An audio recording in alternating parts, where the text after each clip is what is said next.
Channel. आज का हमारा टॉपिक है फ्रांसिस बेकन।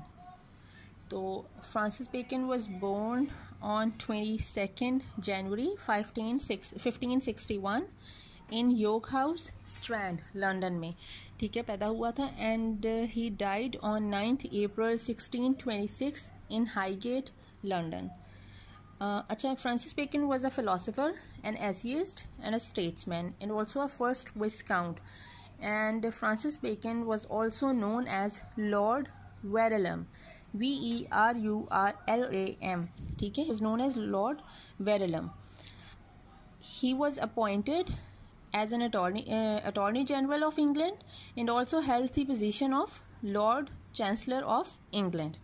ठीक है, Francis Bacon belonged to the period of Renaissance. ठीक है, Renaissance was the period from 14th century to 16th century.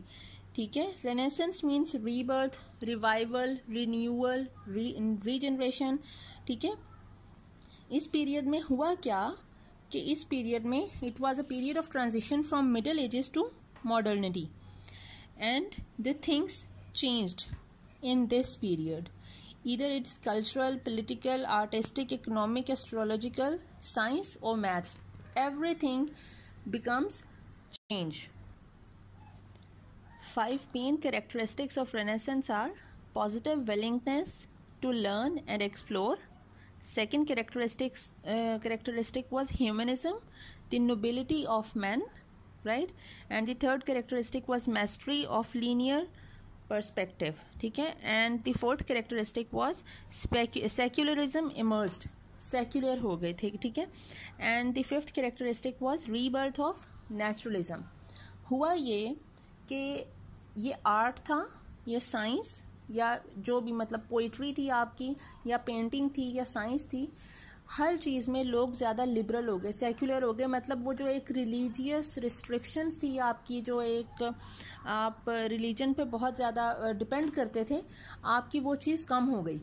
ठीक है, people became more secular, more open minded. ठीक है, बहुत ज़्यादा चीज़ें जो हैं वो अपनी आर्ट में, पोइट्री थी या फिर आपकी पेंटिंग थी, इसमें बहुत ज़्यादा डिटेल में जाने लग गए. आर्ट में, पोइट्री में बहुत ज़्यादा रियलिस्टिक हो गए, प्रैक्टिकल अप्रोच को अपना लिया कि जो चीज़ें रियलिटी में हो रही हैं, हम किस दुनिया में रह रहे हैं, हम एक क्लासिकल एज में रह रहे हैं. They wanted to come out of that classical age, that dark period, right? Because it was a transition from middle ages, the dark ages, to modernity. They started becoming modern in their thoughts and in their actions. ठीक है, आपकी जो Leonardo da Vinci और Michael Anglo, ये सब इसी period के ही लोग हैं.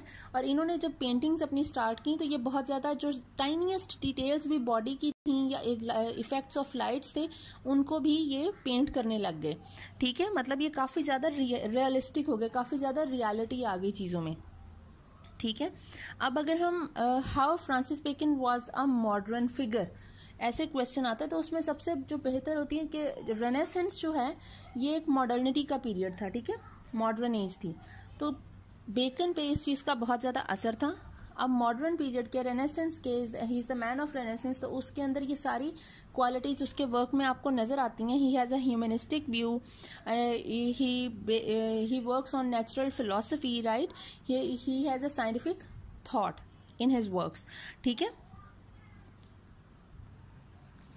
he belonged to a rich family, but he also talked about common people, common issues. He not only talked about like lords and ladies and kings and courts, he also talked about the common issues of common people, like marriage, relationships, like truth, like friendship. ठीक है, ये सारी चीज़ों के बारे में उसने बात की. अब when we talk about his aphoristic style, Bacon is famous for his aphoristic style. तो हमें जानना चाहिए what is aphorism. Aphorism is taken from a Greek word aphorismos. ठीक है, it has a Greek origin from aphorismos, which means denoting.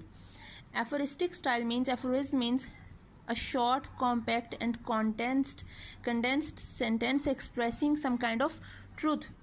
A sentence which has a quotable quality, like maxims, epigrams, statement of wisdom. It is a kind of statement of wisdom, right, aphorism. तो bacon का तो मतलब bacon की तो अगर किसी ने उसके एसेस पढ़े हैं तो वो तो जान ही जाएगा कि ये वाकई में इसकी हर एक लाइन से उसका विजडम जो है वो वाजे होता है। It has a quotable quality, क्योंकि उसके सारे सेंटेंसेस, बेकन मोस्टली लिखता ही कॉम्पैक्ट और कंडेंस सेंटेंस है कि बहुत ही ज़्यादा कंप्रेस्ड होता है, छोटा सा सेंटेंस, उसमें बहुत गहरी बात होती है, ठीक है। Even small words has a depth in them.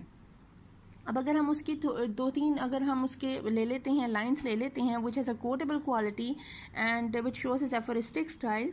तो अगर हम देखते हैं ऑफ स्टडीज़, इसका ऐसे ऑफ स्टडीज़ है, इसमें ये कहते हैं reading make the full man, conference a ready man, writing an exact man, ठीक है। वो ये बात करता है। व्हाट डज इट मीन, क्या मतलब है इसका, आपको क्या समझ आती है? उसका मतलब है कि reading make the full man, reading से आपको आपका जो एक्सपोजर है, आपकी जो अंडरस्टैंडिंग है चीज़ों की, वो ज़रा ज़्यादा हो जाती है, आपको ज़्यादा नॉलेज आ जाता है। Make the full man. Conference a ready man, conference का मतलब है आप बातचीत कर रहे हो लोगों से। When you are constantly talking with people, तो इसमें क्या होगा, आप जो है वो एक चीज़ तरह आप में एक फ्लुएंसी ज़्यादा आ जाएगी आपके बोलने में, आप में कॉन्फिडेंस होगा और आप विटी हो जाओगे, आपको चीज़ों का पता होगा कि फॉर इंस्टेंटली आपने कैसे रिएक्ट करना है, किस तरह किस बात पे रिएक्शन देना है। It makes a ready man, ठीक है। बंदे में अकल आ जाती है कि उसने कौन सी बात कहाँ और कब और कैसे करनी है और किससे क्या बात करनी है, ठीक है। A ready man. Writing an exact man, writing exact man कैसे बनाती है, क्योंकि जब आप कुछ राइट कर रहे होते हो तो जब आप राइटिंग कर रहे होते हो आपको पता चल जाता है कि यहाँ पे हमें आप सोचते हो उसके बारे में कि ये बात करनी चाहिए या नहीं करनी चाहिए, क्या ये मेरा जो सेंटेंस है या ये मेरा जो तरीका है, the way of writing, way of expressing my thoughts, क्या ये ठीक है, क्या मैं इसको थोड़ा सा चेंज कर सकता हूँ या नहीं कर सकता। आपकी जो थिंकिंग कैपेबिलिटीज़ हैं, आपको उस बारे में राइटिंग जो है वो ज़्यादा इन्हेंस कर देती है उस चीज़ को। जब आप राइटिंग ज़्यादा करते हो आपके अंदर एक कैपेसिटी ये ज़्यादा हो जाती है सोचने की और समझने की और अपनी ही बात को एनालाइज करने की। When you are analysing yourself, तो ये आपको क्या बता देती है, एक एग्जैक्ट मैन। ये आपको बताती है फिर एक अच्छे तरीके से कि आपको कैसे डील करना है चीज़ों को, ठीक है। मतलब एक छोटी सी लाइन में उसने कितनी गहरी बात कर दी है। Then he said in his essay of truth, he said a mixture of a lie does ever add pleasure, कि एक छोटा सा झूठ जो होता है वो हमेशा एक जो है वो चीज़ को वो एक उसको अच्छा बना देता है। मतलब आप पूरा सच कहीं पे बोलते हो तो वो आपको शायद इतना अच्छा ना लगे, लेकिन अगर एक छोटा सा झूठ उसमें ऐड कर दो तो वो ऐसा ही है जैसे आप कोई मतलब जैसे आप कोई चीज़ बना रहे हो तो उसमें आप कोई स्पाइस एक अलग से ऐड कर दो, ठीक है, ऑरिगेनो ऐड कर दो, तो mixture of a lie doth have a red player, ठीक है। ऑफ स्टडीज़ में वो एक बात और भी करता है, वो भी जो है एफोरिस्टिक स्टाइल को शो करती है। Some books are to be tasted, others to be swallowed and some few to be chewed and digested, ठीक है। कि कुछ आपकी जो किताबें हैं वो ऐसी होती हैं जिसको सिर्फ टेस्ट करना होता है, कुछ को स्वेलो कर लो और कुछ को जो है वो च्यू और डाइजेस्ट करना पड़ता है। अब आपको कुछ जो किताबें जैसे सम टू बी टेस्टेड, टेस्टेड का मतलब है कि सिर्फ आपको जायका पता होना चाहिए। अब इसका जो मुझे समझ में आया उसका ये मतलब है कि जैसे आपने कुछ चीज़ें सिर्फ शो ऑफ करनी होती हैं, for showing off that you have read them. जैसे आप फ्राज के शेर जो हैं वो पढ़ने होते हैं तो आप कहोगे चलो जी मैं इसकी किताब पढ़ लेता हूँ, मुझे पता होगा क्या है क्या नहीं है और ऑल दैट आप पढ़ लेते हो सिर्फ बताने दिखाने के लिए, ठीक है। Others to be swallowed, swallowed आपको कुछ ना कुछ करके उसको निगलना ही पड़ेगा, उसे पढ़ना पड़ेगा, ठीक है। उसका कुछ जो है वो पॉइंट ऑफ व्यू लेने के लिए, किसी पर्पस के लिए, या तो आप जो है वो अपनी पढ़ाई के लिए उसे स्वेलो कर रहे हो, ठीक है ना, आप उसको जो है वो पास होने के लिए कर रहे हो कि मुझे पास होना है तो मुझे इसे पढ़ना ही पढ़ना है, you have to swallow the book, ठीक है। Some books are to be chewed and digested, और कुछ बुक्स जो हैं वो आपको बिल्कुल समझनी पड़ती हैं। अब आप फैज़ अहमद फैज़ की शायरी ले लें, गालिब की ले लें, इनको कुछ इनकी उर्दू भी काफ़ी जो है वो मुश्किल सी है, तो आपको उसको फुल समझना पड़ेगा उन चीज़ों को करने के लिए, ठीक है ना। अगर आपको चौसर की पोइट्री पढ़नी है तो आपको साथ में उस इंग्लिश को पढ़ने के लिए उसकी डिक्शनरी जो है ओल्ड इंग्लिश डिक्शनरी आपको वो देखनी पड़ेगी कि कौन से लफ्ज़ के क्या मीनिंग है, उसको किस तरह से समझना है। You have to chew it and digest it, उसको समझने के लिए अच्छी तरह से, for a reading in depth, ठीक है। उसके बाद अगर आप लेते हैं इसमें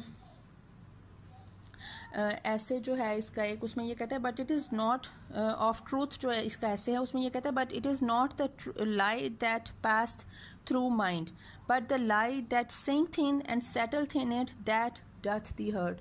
वो कहता है उसने पहले क्यों, अब देखिए उसने पहले बात की है कि mixture of a lie doth have a red player, तो सारे सच में एक छोटा सा झूठ मिला दो तो कोई उसमें मजाइका नहीं है, वो अच्छा ही होता है। फिर वो बात कह रहा है ऐसा झूठ जो कि बस बोला और उसका काम ख़त्म हो गया, उसका किसी पे इम्पैक्ट नहीं है, उसकी कोई फिक्र नहीं है, उसका कोई मतलब वो नहीं है, नुकसान नहीं है। बट एक ऐसा झूठ जो कि किसी के दिल में जाके लगे, जैसे आप किसी को नुकसान पहुंचा रहे हो या किसी का हर्ट कर रहे हो, तो वो जो झूठ है वो वाकई में तकलीफ देता है और वो एक गलत बात है वो वाला झूठ, ठीक है। फिर वो एक जगह पे ये भी कहता है for a crowd is not company of friendship, जो इसका ऐसे है उसमें ये कहता है for a crowd is not company and faces are but a gallery of pictures, what an aphorism, ठीक है। अब देखें कितनी छोटी सी चीज़ में उसने कितनी गहरी बात कर दी है कि जो हमारे इर्द गिर्द जो इतने लोग हैं ना, जो क्राउड इकट्ठा हुआ हुआ है, ये आपके दोस्त नहीं है, it is not a company. ये जो इर्द गिर्द जो सारे चेहरे नज़र आ रहे हैं, ये सब चेहरे एक गैलरी ऑफ पिक्चर्स है। जैसे दीवार पे टंगी तस्वीरें होती हैं ना, जिनका कोई मतलब नहीं होता, आप सिर्फ उन्हें देख रहे होते हो, वो सिर्फ एक तस्वीरें ही हैं। तो आपके इर्द गिर्द ये जो सब लोग हैं, ये वैसी ही एक गैलरी ऑफ पिक्चर्स है। इनका आप इनको फ्रेंड नहीं समझ सकते, हर दूसरा बंदा आपका फ्रेंड नहीं हो सकता। फ्रेंड्स कोई मखसूस लोग होते हैं, ठीक है, जो आपके फ्रेंड्स होते हैं, जो with the passage of time ये प्रूव करते हैं कि वो लॉयल हैं और सिंसियर हैं आपके साथ, और आपकी लाइफ में उनका एक अहम पार्ट है जो वो प्ले करते हैं और आप उनकी लाइफ में एक अहम पार्ट प्ले करते हो, ठीक है। तो ये सारी चीज़ें हैं, ये इसका एफोरिस्टिक स्टाइल था। नेक्स्ट हम इंशाल्लाह इसके कोई एक दो क्वेश्चन और करेंगे। तो आई होप आपको समझ आ गई होगी। Thank you so much.